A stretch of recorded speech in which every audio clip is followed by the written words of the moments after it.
Hi ನಮಸ್ಕಾರ, ಗೀತಾವಿ ಅಡುಗೆ ಮನೆಗೆ ನಿಮಗೆಲ್ಲರಿಗೂ ಸ್ವಾಗತ. ಇವತ್ತಿನ ರೆಸಿಪಿ ಬಂದ್ಬಿಟ್ಟು ಸಿಂಪಲ್ಲಾಗಿ ಅಷ್ಟೇ ಟೇಸ್ಟಾಗಿ ಸ್ವಲ್ಪ ಮಸಾಲೆ ಎಕ್ಸ್ಟ್ರಾ ಆಗ್ತೈತೆ. ನಾವು ಸಬ್ಬಕ್ಕಿ ಸೊಪ್ಪಿನ ಪಲ್ಯ ಯಾವ ರೀತಿ ಮಾಡೋದಂತ ತೋರಿಸ್ಕೊಡ್ತಾಯಿದ್ದೀನಿ ನೋಡಿ. ಸಬ್ಬಕ್ಕಿ ಒಂದು ಕಟ್ ತೊಗೊಂಡಿದ್ದೀನಿ, ಒಣಮೆಣಸಿನ್ಕಾಯಿ, ಸ್ವಲ್ಪ ಕಾಯಿ, ಒಂದು ಈರುಳ್ಳಿ ದೊಡ್ಡದು, ಹಸಿಮೆಣಸಿನ್ಕಾಯಿ, ಸ್ವಲ್ಪ ಹುಣಸೆ ಹಣ್ಣು, ಕಡಲೆ ಬೀಜ 1 ಸ್ಪೂನ್. ಮಿಕ್ಸಿ ಜಾರ್ಗೆ ಫಸ್ಟು ರುಬ್ಬಲಿಕ್ಕೆ ಕಾಯಿ ಹಾಕ್ಕೊಂಬಿಡೋಣ. ಕಡಲೆ ಬೀಜ 2 ಸ್ಪೂನು, 1 ಹಸಿಮೆಣಸಿನ್ಕಾಯಿ, ಸ್ವಲ್ಪ ಹುಣಸೆ. ಇದು ತರಿತರಿಯಾಗಿ ರುಬ್ಕೊಳ್ಳೋಣ. ಈಗ ಸಬ್ಬಕ್ಕಿ ಸೊಪ್ಪನ್ನ ನಾವು ಸಣ್ಣದಾಗಿ ಕಟ್ ಮಾಡ್ಕೊಳ್ಳೋಣ. ತೀರಾ ಸಣ್ಣ ಬುಡ ಬಿಸಾಕೋದು ಬೇಡ, ದಂಟು ಅದು ಇರಲಿ ನೋಡಿ. ಸಣ್ಣಕ್ಕೆ ಕಟ್ ಮಾಡ್ಕೊಳ್ಳೋಣ ನೋಡಿ. ಸಣ್ಣ ಕಟ್ ಮಾಡ್ಕೊಂಡಿದ್ದೀನಿ. ಈಗ 2 ಸ್ಪೂನಷ್ಟು ಎಣ್ಣೆ ಹಾಕ್ಕೊಳ್ಳೋಣ ಸಾಕು. ಅರ್ಧ ಸ್ಪೂನು ಸಾಸಿವೆ ಹಾಕ್ಕೊಳ್ಳೋಣ. 1.5 ಸ್ಪೂನು ಉದ್ದಿನಬೇಳೆ, ಕಡಲೆಬೇಳೆ ಹಾಕ್ಕೊತೀನಿ. ಒಣಮೆಣಸಿನ್ಕಾಯಿ 3 ಹಾಕ್ಕೊತೀನಿ, ಸಣ್ಣ ಸಣ್ಣ ತುಂಡು ಮಾಡಿ. ಸ್ವಲ್ಪ ಕರಿಬೇವು,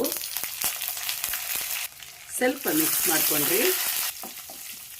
ದಪ್ಪದಾದ 1 ಈರುಳ್ಳಿ, ಅದು ಅಷ್ಟೇ ಸ್ವಲ್ಪ ಫ್ರೈ ಮಾಡ್ಕೊಂಡ್ರಿ. ತೀರಾ ಫ್ರೈ ಮಾಡೋದು ಬೇಡ, ಸ್ವಲ್ಪ ಆದರೆ ಸಾಕು.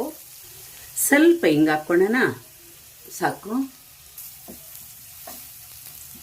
ನೋಡಿ. ತರಿತರಿಯಾಗಿ ರುಬ್ಕೊಂಡಿದ್ದೀನಿ ಸಾಕು. ಈಗ ಸಬ್ಬಕ್ಕಿ ಸೊಪ್ಪು ಹಾಕ್ಕೊಂಬಿಡೋಣ, ಚೆನ್ನಾಗಿ ಮಿಕ್ಸ್ ಮಾಡೋಣ. ಕಡಿಮೆ ಉರಿಯೊಳಗೆ ಸ್ವಲ್ಪ ಹೊತ್ತು ಮುಚ್ಚಿಡೋಣ. ಸಣ್ಣ ಲೋಟದೊಳಗೆ 1 ಲೋಟ ನೀರು ಹಾಕಿ ಚೆನ್ನಾಗಿ ಮಿಕ್ಸ್ ಮಾಡೋಣ. ಈಗ ಒಂದು 5 ನಿಮಿಷ ಮೀಡಿಯಂ ಉರಿಯೊಳಗೆ ಇಡೋಣ. ಮಧ್ಯ ಸ್ವಲ್ಪ ತಿರುಗಿಸ್ಕೊತಾ ಇರಿ, ಒಳಗಡೆ ಎಲ್ಲ ಬೇಯಬೇಕಲ್ಲ.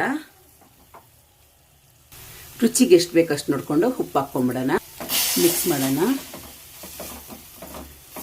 ಆಗಲೇ ಕಡಲೆ ಬೀಜ, ತೆಂಗಿನಕಾಯಿನ ತುರಿದು ಇದು ಬೀಸ್ಕೊಂಡಿದ್ವಲ್ಲ ತರಿತರಿಯಾಗಿ, ಅದು ಹಾಕ್ಕೊಳ್ಳೋಣ. ಚೆನ್ನಾಗೆ ಮಿಕ್ಸ್ ಮಾಡ್ಕೊಳ್ಳೋಣ.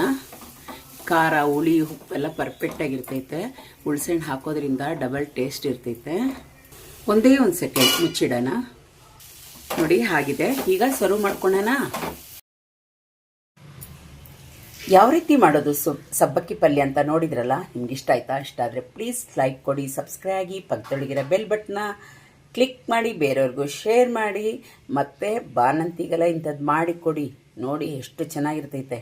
ಇಷ್ಟ ಆಯ್ತಾ? Okay, thank you, bye.